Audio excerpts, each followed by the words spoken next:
O grande reset mundial é a principal ferramenta para que venha a chamada nova ordem ou nova era.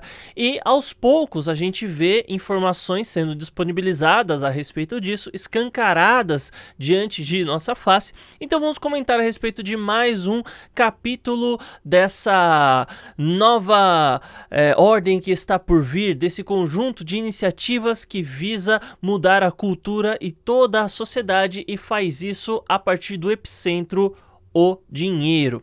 Meu nome é Marcos Eduardo, sejam bem-vindos ao meu canal. Desde já te convido a se inscrever e ativar o sino das notificações para ficar sempre por dentro de tudo que acontece. Deixe um like nesse vídeo para você dizer para essa plataforma que o conteúdo que aqui é apresentado é algo de extrema relevância e assim você também me ajuda bastante.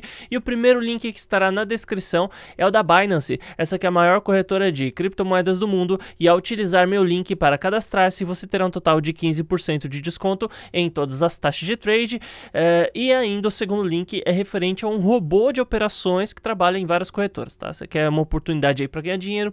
Acesse esse segundo link também. Bom, tendo dito isso, então vamos comentar a respeito dessa iniciativa, de uma iniciativa específica dentro do grande reset para a vinda da nova ordem, tá? Então, antes de tudo, a gente tem que entender que existem, na verdade, vários grupos hoje que visam chegar ao controle. Não é um grupo só extremamente organizado que está em todos os lugares. Não é exatamente assim que a coisa funciona, tá? Então, existem vários órgãos que fazem isso, várias frentes, e no mundo, digamos que temos hoje 3 principais e ainda outras menores que também atuam dessa forma. Bom, e sabemos que a China como um todo é um grande celeiro, é um grande laboratório, é um grande centro de testes e do que acontecerá no resto do mundo. Então nós temos lá o chamado score social. Então uma pessoa ela tem uma espécie de grau de pontuação do quão aceitável, do quão ela obedece ou não às leis vigentes. Então, baseado nesse score, ela pode perder, por exemplo, o privilégio de sair do país, o privilégio de entrar em alguma instituição pública e assim sucessivamente. A gente tem câmeras espalhadas em vários lugares com identificação social para justamente modificar o score dessa pessoa. Então, ela atravessou fora da faixa, ela já corre o risco de ter o seu score social abaixado, reduzido. Bom, e o principal, como eu disse, o ponto focal dessa nova ordem que está por vir é o dinheiro. E a gente tem visto muitas transformações nos últimos tempos voltadas ao dinheiro. Digamos que isso é como se fosse uma pedra jogada a um lago que está calmo, e esse lago, ele começa a ter ondulações. A partir do momento que a pedra acerta, tem diversas ondulações. E o epicentro disso é onde a pedra acertou. É a área financeira. Por isso que em poucas décadas, e até em poucos anos e meses, a gente tem visto um conjunto de transformações que foram gradativas. E apesar de ainda ser algo gradativo, sofre uma aceleração contínua.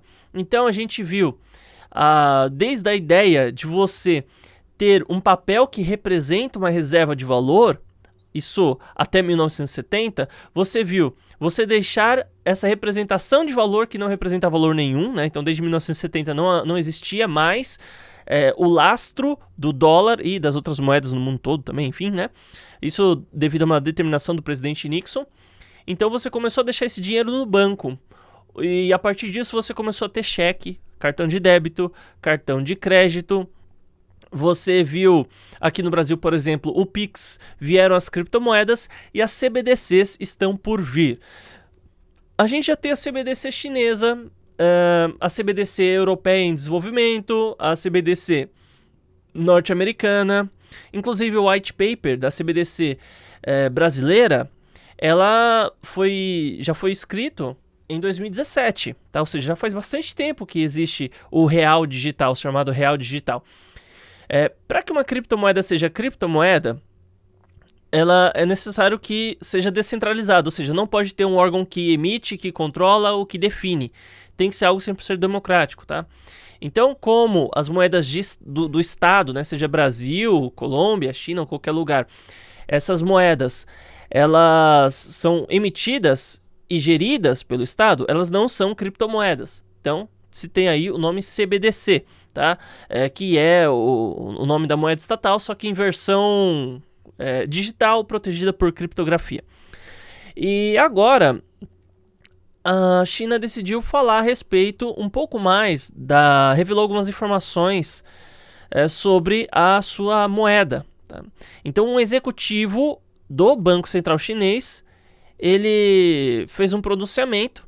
Vou ler um trecho aqui para vocês. Reconhecemos que anonimato e transparência não são preto no branco e há muitas nuances que precisam ser cuidadosamente ponderadas em particular. Precisamos encontrar um equilíbrio preciso entre proteger a privacidade individual e combater atividades ilegais. E quando você olha para como esse país opera, você começa a perceber que não existe liberdade lá, não existe. A partir do momento que você condiciona a pessoa a ter uma liberdade e você limita essa liberdade dela, não é mais liberdade. Tá? Liberdade, efetivamente, é você ter a sua propriedade privada e você fazer o que você quiser com ela e ninguém te encher o saco. Então, a partir do momento que você não fere a liberdade de outros seres humanos, você tem sua plena liberdade de fazer o que quiser. Agora, você pega aí no Brasil e no mundo, e na China também. O Estado, se ele quiser, ele pode confiscar sua propriedade. É um trâmite gigantesco para que isso aconteça, causaria muita insegurança, mas de vez em quando isso acontece.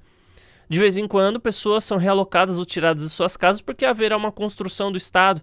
Né? É o caso do metrô, por exemplo, aqui no Brasil, e as pessoas recebem um valor ínfimo através de uma avaliação proporcionada por funcionários públicos, né? Funcionários do Estado. Se de repente sua casa tem mais de 100 anos, ela pode ser tombada pelo patrimônio histórico, você não pode fazer nenhuma reforma estrutural, não pode demolir, não pode fazer um monte de coisa. Se você fica sem pagar o imposto da sua casa, a casa é sua, mas você pode até perder sua casa. Você fica sem pagar o seu imposto do carro, você pode até perder o seu carro. Então a gente percebe que as coisas não são nossas de verdade, a gente paga uma espécie de aluguel aí pro Estado, que chamam de imposto, e eles ainda têm a cara de pau de chamar a gente de contribuinte. Bem, e essa moeda digital veio colaborar com esse sistema do capeta que visa o controle populacional. E esse executivo ele chegou a dar um depoimento meio estranho. Ele falou que haverá um anonimato controlável. Só que assim, a partir do momento que alguém tem o poder de controlar o grau de anonimato, por consequência, não existe anonimato. Porque quando você quer um anonimato, você quer um anonimato em relação a quê? Em relação a quem? Em relação ao Estado. Porque a moeda, por via de regra, ela já é anônima diante de um cidadão para o outro. Né? Se o dinheiro está no seu bolso ou está na sua carteira digitalmente, você já tem o seu anonimato. A partir do momento que entra algum governante e começa a saber o quanto dinheiro você tem, você não tá mais... Você não tem mais suas transações de forma anônima. Ah, mas o Estado ele vai proteger o anonimato. Então, se o anonimato está sob a proteção do Estado e é o Estado que decide o grau desse anonimato, por consequência, não haverá anonimato.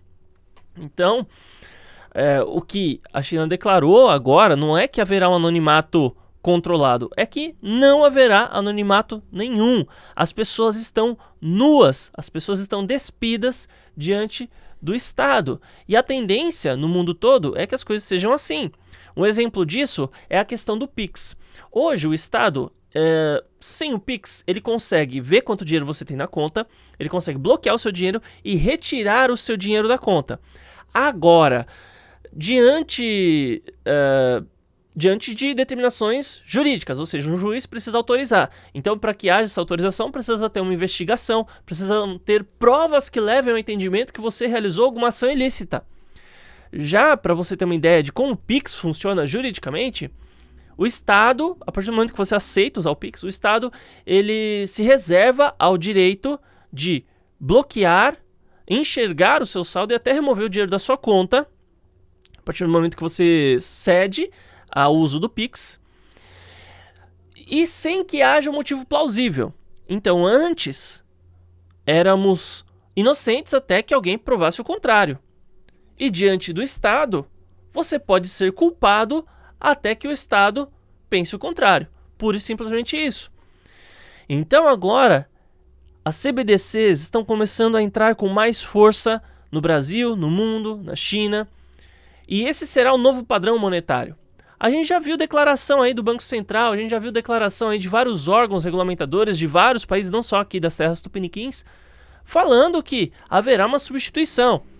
Eu, sinceramente, não acredito que será uma substituição plena de moeda, de papel moeda para a versão digital. Porque assim, se a gente começa a considerar que não tem, por exemplo, aqui no Brasil, não tem energia em todos os lugares, não tem internet no Brasil todo.